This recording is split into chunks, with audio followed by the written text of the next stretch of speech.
Qual o sentido da vida? O que estamos fazendo ou para onde vamos? Essa é uma pergunta que traz inquietude para muitas pessoas. Talvez não seja o seu caso, mas em algum momento a gente chega em encruzilhadas que a gente se pergunta, tá, mas e aí? E agora? E para pensar sobre esse sentido da vida, a gente começou a olhar para a vida de um rei, o rei Salomão, que fez uma investigação apurada sobre esse tema. E com toda a sua sabedoria, ele se propôs a detalhadamente buscar entender sobre isso, sobre essa investigação sobre a vida, que foi o texto básico que o Davi trouxe para nós desde o primeiro dia desse mês, primeiro domingo desse mês, que está lá em Eclesiastes 1:13. Dediquei-me a investigar e a me informar com sabedoria a respeito de tudo o que se faz debaixo do céu. Essas perguntas, esse anseio que permeia a humanidade por muitos anos, ele está evidente desde o tempo de Salomão e está evidente nos nossos dias hoje também. E por isso que as pessoas se fazem essas perguntas. Se você esteve aqui a semana passada, você lembra que o Davi falou de alguém, numa dessas investigações que Salomão fez, de alguém que andava sozinho. Se você não viu essa mensagem, procura depois no YouTube. Mas pessoas que andam sozinhas, geralmente elas não têm objetivos claros. Geralmente a tendência é não ter para onde ir, ou viver a vida só do dia a dia. Deixa cada dia o seu próprio mal. Mas, basicamente, a pessoa que não tem um objetivo, a tendência é acabar como Salomão. A gente viu que ele começou muito bem, buscando a Deus, mas o final da vida dele foi péssimo, muito mal, longe de Deus. E a tendência de acabar como ele é justamente não ter e não entender o sentido da vida, ou não ter perspectiva do que virá depois. E Salomão, ele era tão sábio que ele não precisava de um mentor. Ele não tinha ninguém que ele ia lá e desabafava com ele. Ele não tinha ninguém a quem ele prestava contas, porque a sua sabedoria era suficiente para si mesmo. E foi aí que ele acabou se perdendo no meio dessas buscas. Porque ele não compartilhava, ele não simplesmente, olha, vamos dividir isso comigo, me ajuda a levar esse fardo. Não, ele era autossuficiente por causa da sua sabedoria. E ele acabou se perdendo nas suas buscas. E as pessoas, e aí um modo geral, eu e você, a gente vive com um tempo que é emprestado. Você gerencia o seu tempo. Mas se você deixar de fazer algo agora, amanhã não dá mais para fazer, o tempo não é seu. Você não consegue, não é seu. Não faz parte do nosso dia a dia. Nós temos que fazer as coisas no tempo que devemos fazer, mas se deixarmos de fazer, depois não se recupera. As pessoas também vivem com dinheiro emprestado.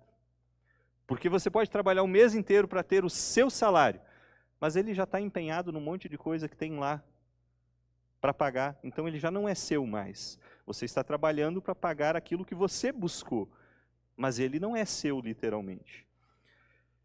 Muitas pessoas moram em casas próprias, emprestadas. Porque experimenta não pagar o IPTU para ver o que acontece.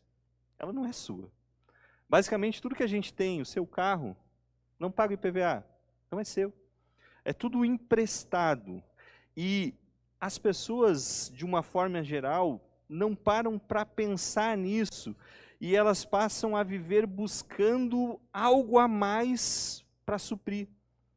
A única certeza que todos nós e cada um de nós aqui temos é a morte. A única certeza que a gente tem é que a gente não vai levar nada daqui. Só que é uma frase que diz que caixão não tem gaveta, mas é impressionante porque muitos vivem para acumular, como se de alguma forma aquilo fosse algo para se levar depois dessa vida. Passam a viver uma vida baseada em buscar as coisas e não conseguem aproveitar o que têm, porque gastaram o seu tempo para conseguir dinheiro.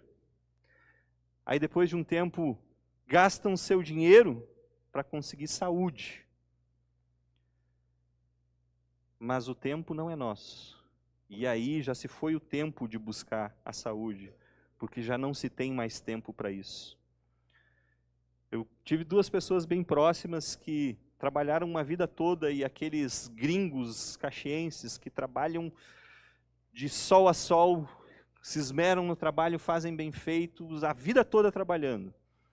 E 2 doenças diferentes no final da vida, perto de se aposentar. Ambos duraram 6 meses de vida e não conseguiram usufruir nada daquilo que batalharam a vida inteira para conseguir.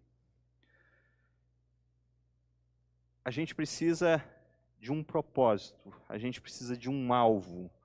E olhar para esse alvo, olhar para esse propósito e conseguir aproveitar, usufruir daquilo que a gente tem. E qual o melhor propósito de vida do que viver para Deus? Você sabe algum melhor? A gente foi criado para ter um relacionamento com Deus.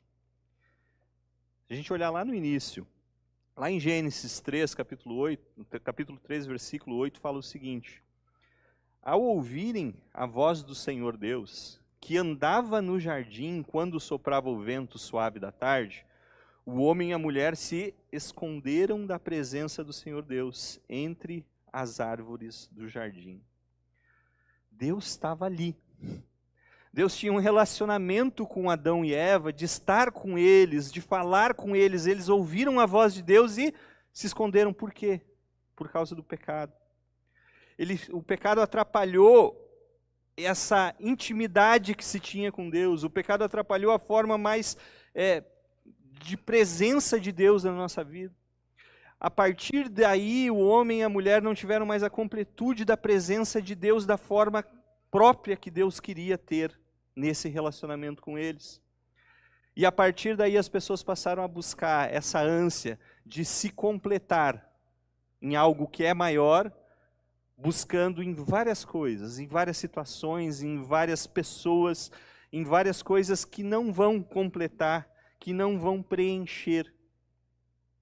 E Salomão, nessa busca por um entendimento do sentido da vida, ele nos alertou por uma coisa bem importante. Capítulo 9 de Eclesiastes, versículo 11.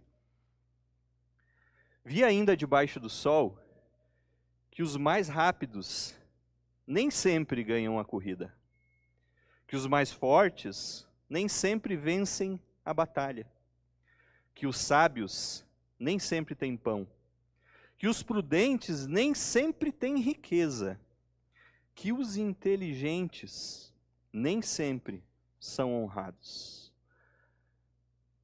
O olhar para a vida, o entender a prática, às vezes a gente acha assim, não, eu vou me esmerar, vou ser o melhor no que eu faço. Mas o que Salomão está dizendo aqui, olha, nem sempre o mais rápido vai vencer. Nem sempre o mais forte vai vencer. Ou seja, não é na minha e não é na sua força. Não é do nosso jeito, não é do jeito que a gente acha que vai fazer da melhor forma. Não é nas nossas capacidades. Jesus vai falar em João 15 que sem Ele a gente não pode fazer nada. Coisa alguma, lá em João 15 fala. Sem mim não podeis fazer coisa alguma. Mas Salomão também nos dá uma outra dica no versículo 10, que ele diz, olha, tudo o que vier às suas mãos para fazer, faça-o conforme as suas forças. Ou seja, dê o seu melhor no que você está fazendo. Faça da melhor forma possível. O que te chegar à tua mão, vai lá e faz. Se doa. Às vezes a gente tem a tendência de dizer, não, eu vou ficar na maciota aqui que o fulano lá resolve. Mas o que te chegar à tua mão, faz com todas as tuas forças. Esse é o pensamento de alguém que estava analisando sobre a vida. E aí quando a gente olha para a Bíblia e a gente vê sabe que a Bíblia ela é toda interligada, o que o Novo Testamento vai nos falar sobre esse mesmo assunto? Lá em Colossenses 3, 22 e 24 diz o seguinte, ó, servos, obedeçam em tudo a seus senhores aqui na terra, não servindo apenas quando estão sendo vigiados. Sabe aquela historinha, o patrão está chegando, trabalha. Não é nesse ponto. visando somente agradar pessoas, mas com sinceridade de coração, temendo o Senhor. Tudo o que fizerem, façam de todo o coração, como para o Senhor, e não para pessoas, sabendo que receberão do Senhor a recompensa da herança. É a Cristo, Senhor, que vocês estão servindo. Não é para agradar os outros, é para como se fosse ao Senhor. É viver de forma que eu esteja agradando a Ele em primeiro lugar, e não os outros. Mas não é aquela história, os outros que se explodam, não. Eu estou fazendo para Deus. Se eu estou fazendo para Deus, os outros vão ver que eu estou fazendo da melhor forma possível. Fazer de todo o coração. Esse sentido da vida é o único satisfatório de modo de vida, que a gente possa viver de uma vida plena. Porque, independente de raça, independente de credo, independente de situação, o que eu mencionei antes e o que o Salomão nos informa, é a única coisa certa. Olha, Eclesiastes 3:20, todos vão para o mesmo lugar, todos procedem do pó e ao pó voltarão. E nesse meio ele fica doido, porque a vida é tudo vaidade. Não vale a pena correr atrás das coisas, porque o final é esse. Eu fui criado para ter um relacionamento com Deus, mas o pecado me separou desse relacionamento genuíno. E eu vou voltar para o pó da terra. Então, o que fazer? Como aproveitar? Como ter um sentido de vida para isso? Esse aproveitar a vida não é aproveitar, vou aproveitar tudo que me vem. O Davi falou sobre isso a semana passada. Inclusive foi um dos pontos que ele trouxe na mensagem a semana passada. Aproveitar dentro de algo que seja agradável para Deus. Mas como é que eu vou usufruir sem perder o foco? Como é que eu vou usufruir do que eu tenho, das coisas dessa vida, sem colocar isso como uma prioridade de vida e eu focar só nisso? Eu preciso ser feliz. Como que fazer isso? Como colocar na prática isso? E o interessante é que a Bíblia responde todos os nossos anseios e todas as nossas perguntas. E a gente vai olhar para um texto onde Pedro nos dá uma dica de como fazer isso. Ele nos dá uma direção sobre isso. João capítulo 6, versículo 68, uma frase bem conhecida de todos. Simão Pedro respondeu: Senhor, para quem iremos? O Senhor tem as palavras da vida eterna. O sentido da minha vida e da sua vida, ele só tem sentido próprio na pessoa de Cristo. Para onde que a gente vai? É só Jesus que tem as palavras de vida eterna. É só nele que a gente vai conseguir encontrar a satisfação plena para um viver diário, independente das circunstâncias. E é interessante porque o próprio Jesus falou que ele é a vida. Só que a gente busca a vida em outras coisas, em outras situações, que não sejam a pessoa de Cristo. E o interessante é que Pedro ele reconhece isso em um momento em que alguns discípulos, dentre a grande multidão que seguia Jesus, eles vão abandonar Jesus, por causa do discurso que Jesus vem falando. Eles acham aquilo muito duro e eles vão embora, eles não querem mais seguir Jesus, eles abandonam a caminhada com Jesus. E aí Jesus vira para os seus 12 apóstolos ali e ele faz uma pergunta: vocês vão fazer o mesmo que esses ali fizeram? Então Pedro vai lançar essa frase: para onde iremos se só tu tem as palavras da vida eterna? Mas a profundidade dessa frase, ela está no contexto todo que antecede essa situação. Porque Jesus vai nos trazer um ensinamento de vida fantástico ali, que às vezes a gente lendo passa desapercebido por alguns pontos. Porque as pessoas elas começam a procurar Jesus para ver os milagres que ele fazia. Jesus estava realizando inúmeros milagres e as pessoas estavam indo atrás dele. Olha, aconteceu tal coisa, Jesus está para lá, vamos para cá. E aqui nesse contexto, Jesus tinha acabado de alimentar uma multidão com apenas 5 pães e 2 peixes. E as pessoas aí começaram a correr atrás dele, porque elas se fartaram de comer. E aí quando eles descobriram que Jesus não estava mais ali, que ele tinha atravessado o lago de barco, alguns correram, outros foram de barco mesmo, foram encontrar Jesus e saber onde é que ele estava. E aí Jesus, quando vê aquelas pessoas, ele começa a falar com elas, e Jesus vai trazer algo muito duro para elas. João 6,26 fala o seguinte: Jesus respondeu, em verdade, lhes digo que vocês estão me procurando não porque viram sinais, mas porque comeram os pães e ficaram satisfeitos. Muitas pessoas ainda hoje buscam vir à igreja pelo mesmo motivo. Eu tenho que estar satisfeito. Eu tenho que me satisfazer, algo que é para mim, algo que vem de Deus para mim. Só que o sentido da vida dessas pessoas é buscar algo em benefício próprio. E talvez você esteja hoje aqui buscando algo. E não é errado a forma como você busca, que é o que a gente vai olhar. Só que o buscar algo de Deus só para satisfazer a si mesmo é algo que foge da vontade de Deus. Porque o que Jesus está dizendo é, olha, vocês estão vindo atrás de mim porque vocês querem se satisfazer. Você com certeza já ouviu alguém dizer, ou você mesmo já disse, eu mereço ser feliz. O problema dessa busca é o centro da frase. Eu mereço ser feliz. Eu preciso de segurança. Eu preciso de algo de Deus.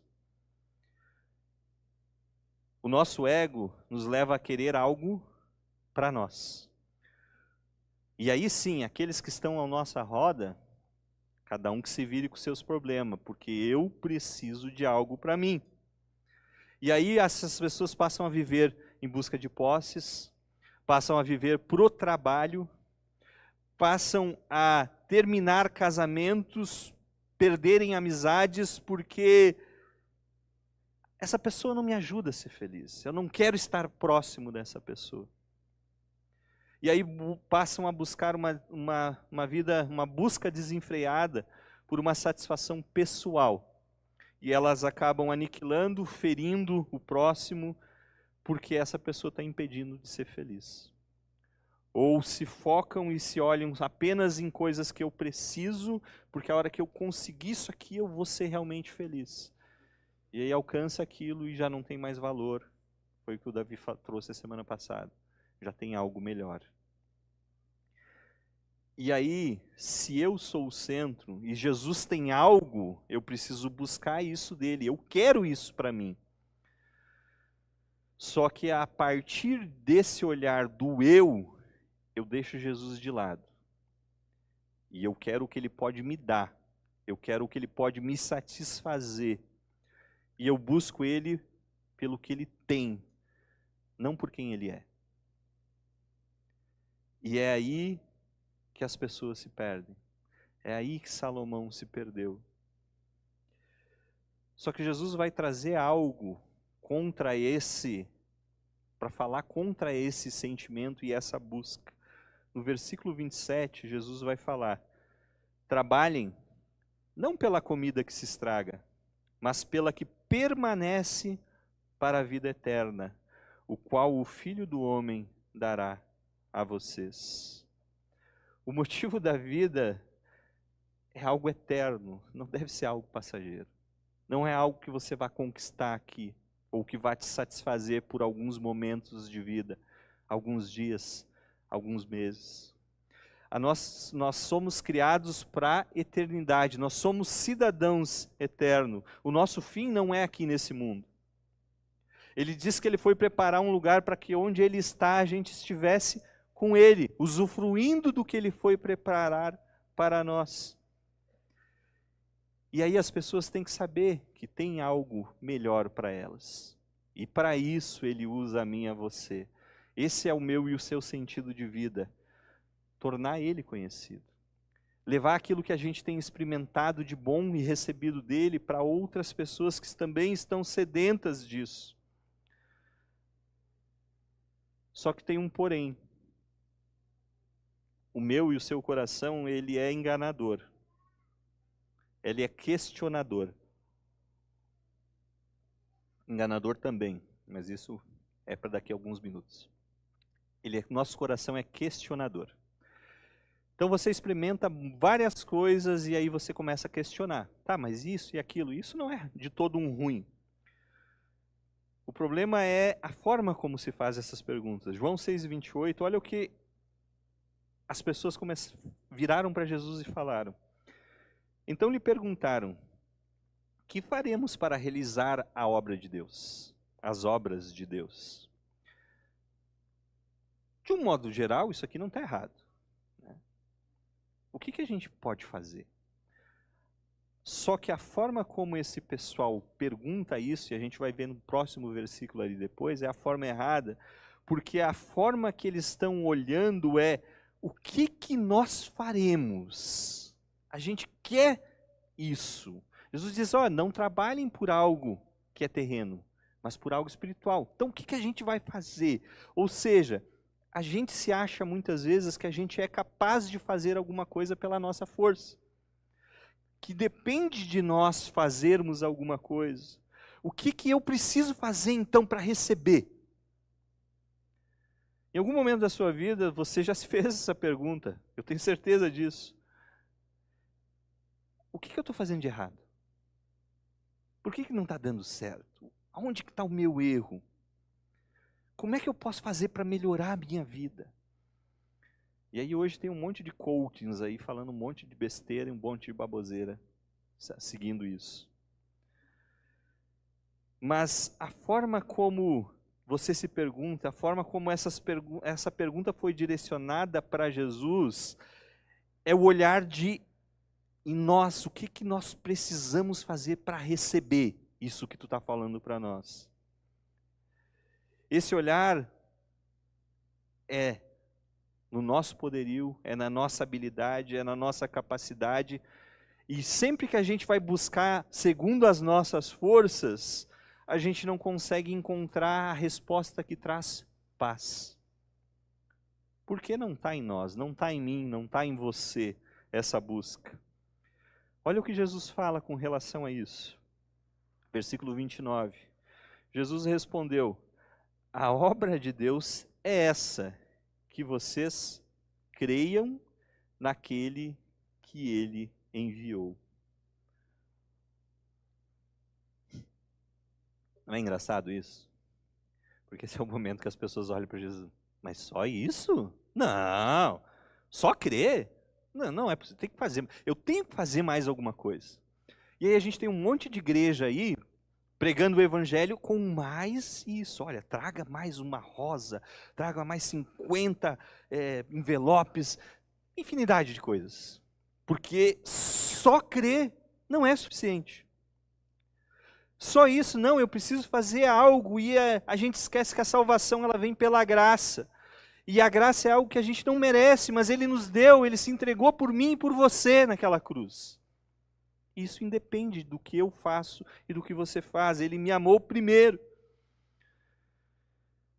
E tem uma canção bem antiga que eu sempre comento sobre ela, porque em vários momentos eu procuro lembrar sobre isso, que diz que é meu, somente meu, todo o trabalho.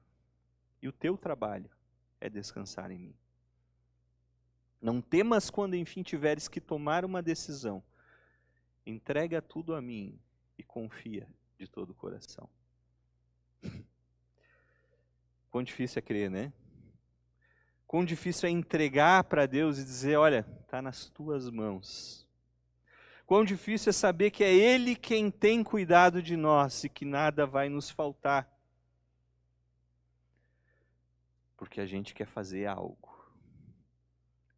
A gente acha que está na nossa força, que se eu fizer tal coisa vai resolver. Mas entregar a Ele e saber que é Ele quem pode fazer, crer nele, é um exercício diário. E olha a loucura desse povo que tinha acabado de ser sustentado por 5 pães e 2 peixes. O que eles falam para Jesus? Versículo 30 e 31. Então eles disseram: que sinal o Senhor fará para que vejamos e creiamos no Senhor? O que o Senhor pode fazer? Nossos pais comeram o maná do deserto, como está escrito, deu-lhes a comer pão do céu. Você consegue ver o que está acontecendo aqui? Eles tinham acabado de se fartar com apenas 5 pães e 2 peixes, algo imensurável. Algo que eles nunca tinham presenciado, eles comeram até se saciarem, que é o que o texto fala lá atrás. Quando eles se saciaram, os discípulos ainda juntaram um monte de pão e de peixe que sobrou. Nunca ninguém viu isso. E aí eles viram para Jesus e perguntam: o que tu pode fazer para que a gente creia em ti? O que é que tu consegue fazer? Vem cá, vocês não entenderam o que aconteceu ali atrás? Vocês não estão olhando para isso? E aí a gente olha para essas pessoas que foram saciadas e eles viram algo que eles jamais presenciariam na vida deles de novo, e eles dizem: ó Senhor, tudo bem, mas... que o Davi trouxe a semana passada, né? Sempre tem um mas. Tudo bem, eu creio, mas... espera aí, tem algo diferente que eu preciso fazer. Não, ok, tudo certo. Deus, é isso aí, mas eu quero de outra forma. Deus, a tua palavra diz isso, mas eu acho que se eu fizer assim, também vai dar. E aí é onde que está o erro da gente. Porque muitas vezes a gente é como esse povo. Recebe de Deus, mas está pedindo para Deus mais e mais e mais. Talvez Deus tenha feito grandes coisas na sua vida, mas isso não é suficiente. Porque hoje você não consegue sentir a presença dele. Esse povo está trazendo para Deus, dizendo o seguinte: olha, trazendo para Jesus, porque a gente precisa saber do que tu é capaz. Porque os nossos pais foram alimentados por Deus lá no deserto. Deus mandava pão do céu para eles. Espera aí, 5 pães e 2 peixes para essa enorme multidão, isso não é suficiente? Só que, mesmo Deus fazendo grandes coisas nas nossas vidas, talvez a gente não consiga sentir a presença dele porque a gente quer viver algo satisfatório. Eu preciso sentir. Eu preciso estar tranquilo, eu preciso que nada ao meu redor me traga dificuldade.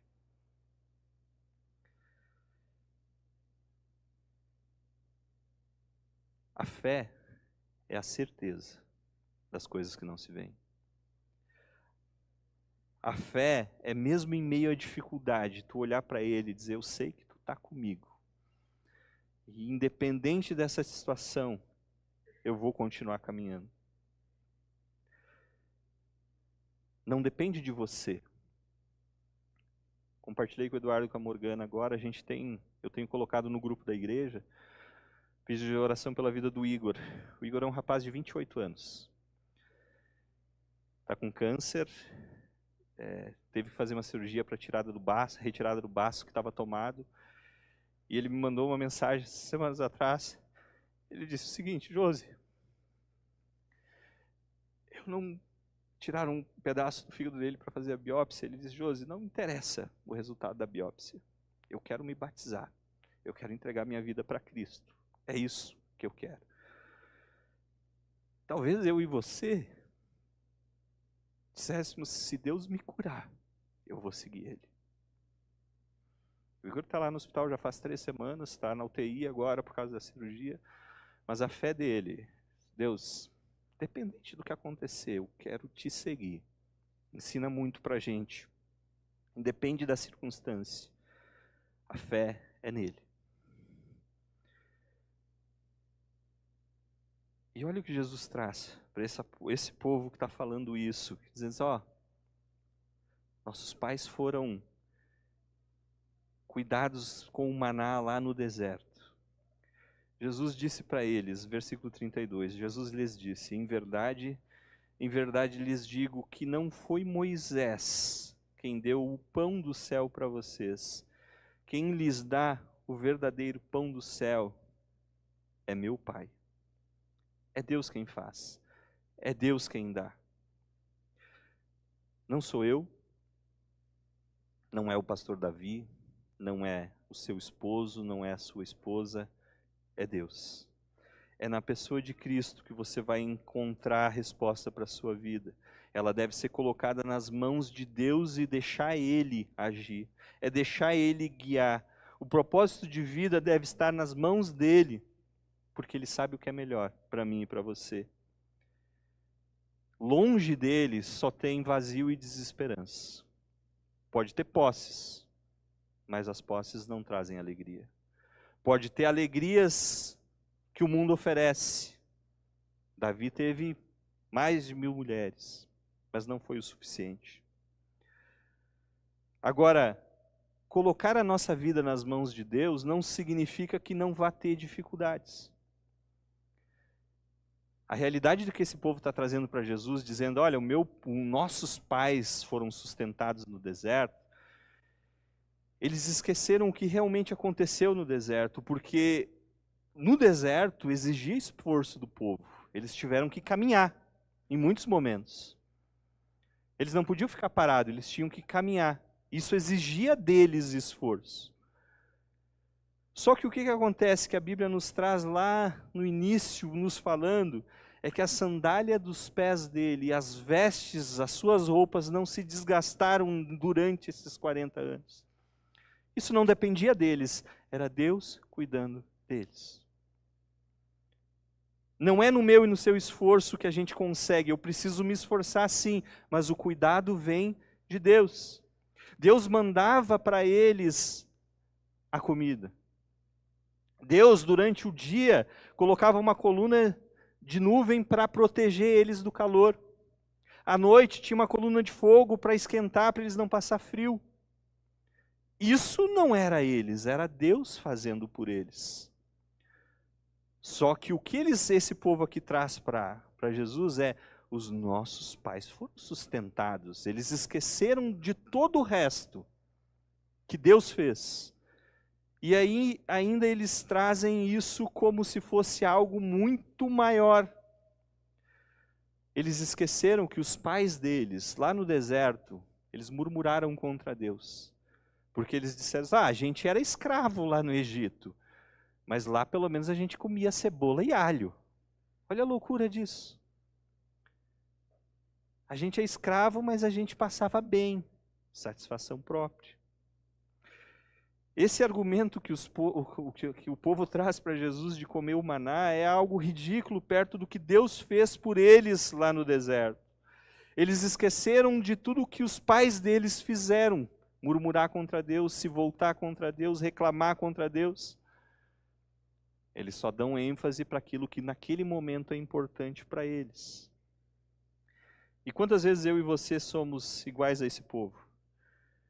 Deus, lá era melhor.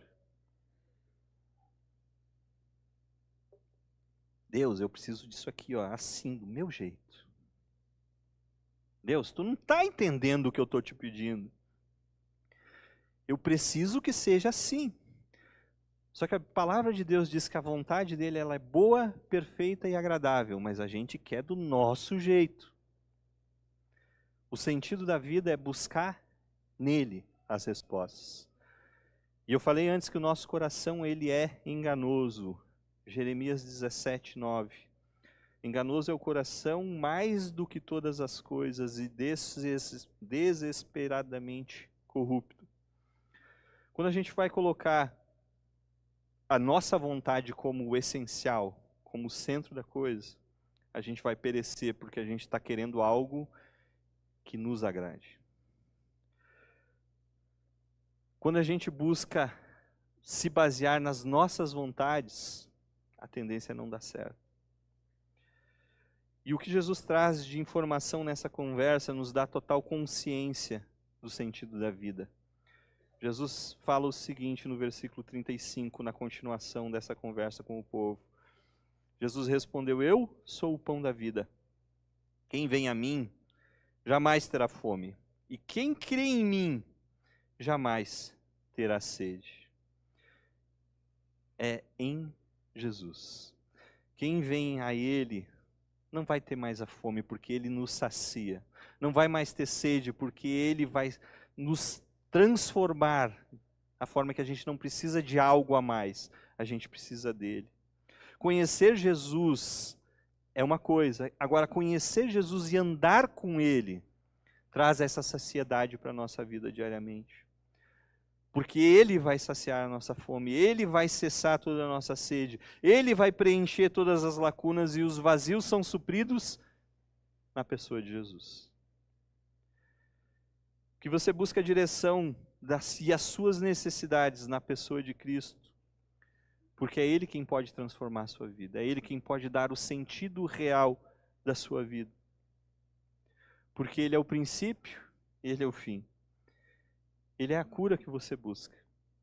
Ele é tudo em todos e Ele é tudo o que você precisa. O sentido da sua vida está em Cristo.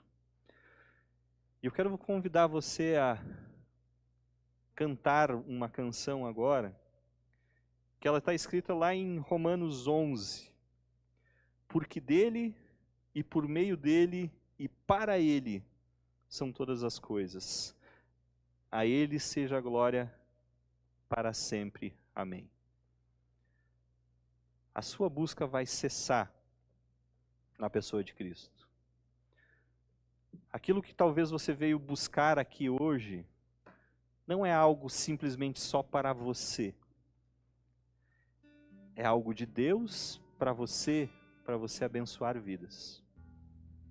Não vai ficar guardado no seu coração só para ti. A Bíblia diz que não se coloca uma luminária embaixo da mesa. Se coloca em cima para dar a luz. Que você busque o que você está encontrando em Cristo. E a partir desse encontro com Ele, você consiga transmitir o que você tem recebido dele para os outros.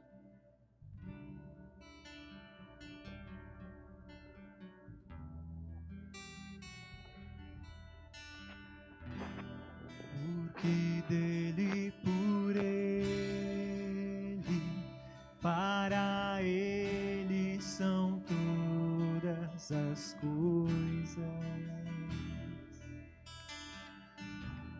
Porque dele, por ele, para ele são todas as coisas. Porque dele, por ele, para ele são todas as coisas.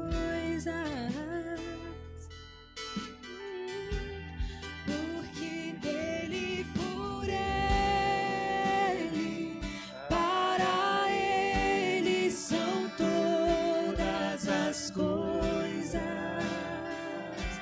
A ele.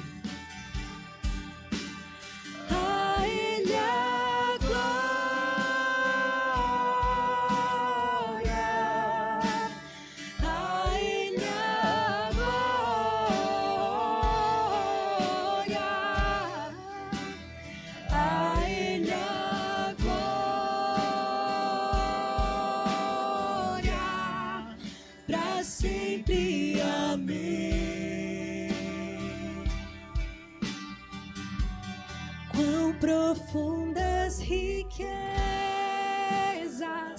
o saber e o conhecer de Deus.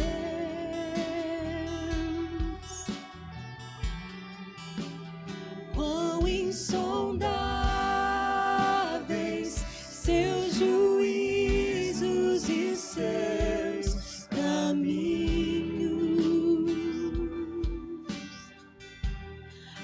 Profundas riquezas,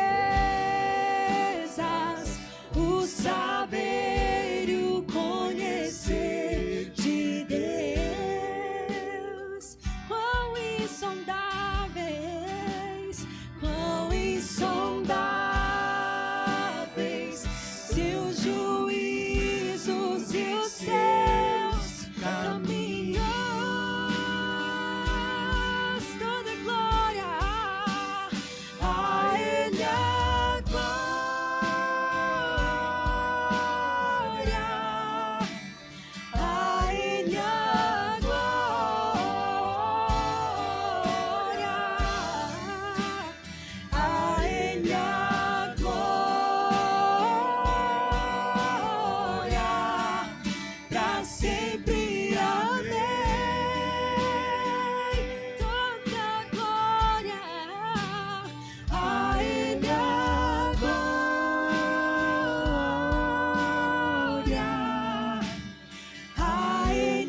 nome, Pai.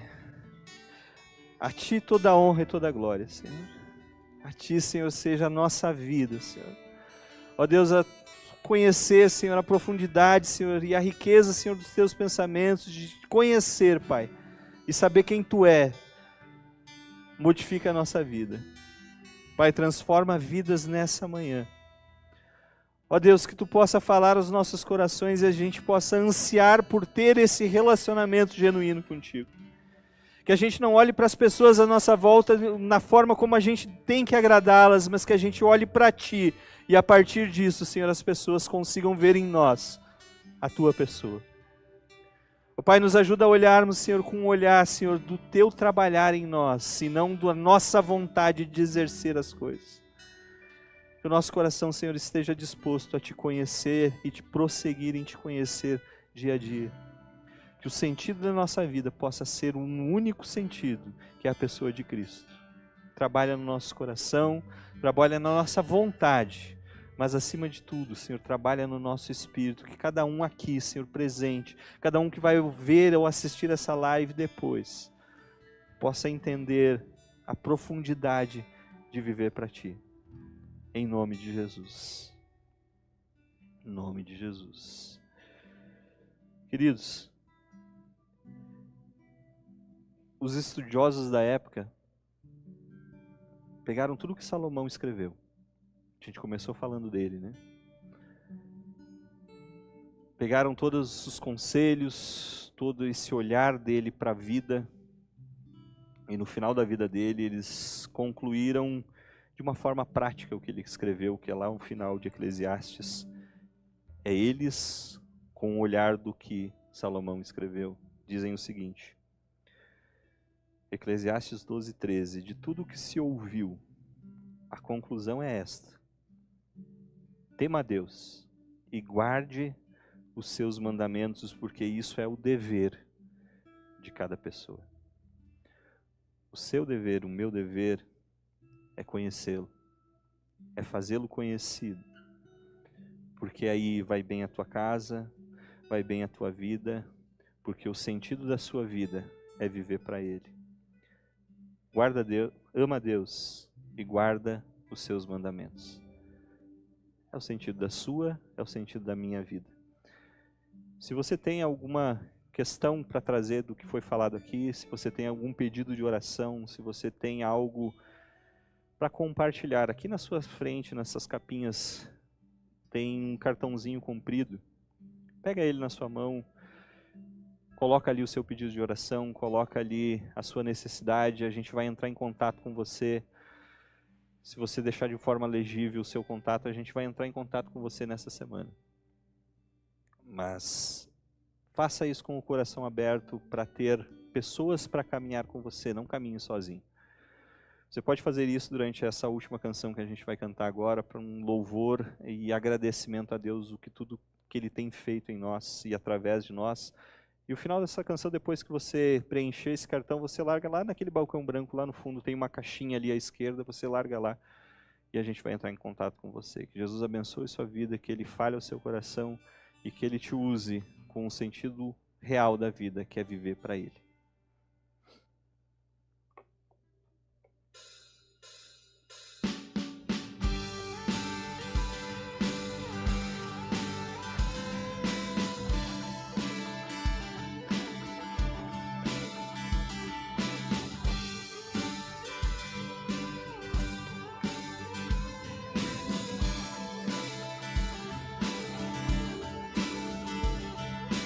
Sobre os céus virá, e a Ele os reis se prostrarão. Deus quebrará, os corações adorarão. Mas quem impedirá o Senhor? Este é o nosso Deus, o leão de Judá, rugindo com poder, por nós batalhará. E o mundo há de render-se a Ele. Este é o nosso Deus, o Cordeiro imolado, seu sangue derramou, por nossos pecados. No mundo há de render-se ao Cordeiro e ao Leão. No mundo há de render-se a Ele.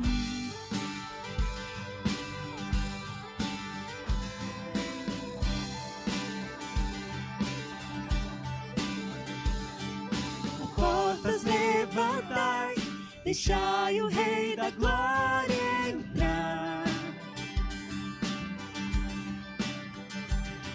Ele veio para salvar e aos cativos libertar. Pois quem impedirá o Senhor? Esse é o nosso Deus, o Leão de Judá, ungido com poder, por nós batalhará. O mundo há de render-se a Ele. Este é o nosso Deus, o Cordeiro imolado, seu sangue derramou por nossos pecados. E o mundo há de render-se ao Cordeiro e ao Leão. O mundo há de render-se a Ele.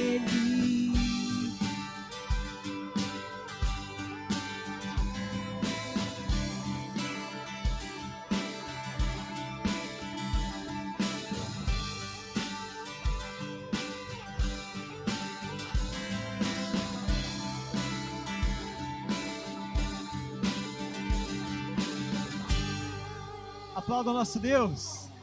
Amém. Tenha uma semana abençoada e abençoadora em nome de Jesus. Amém.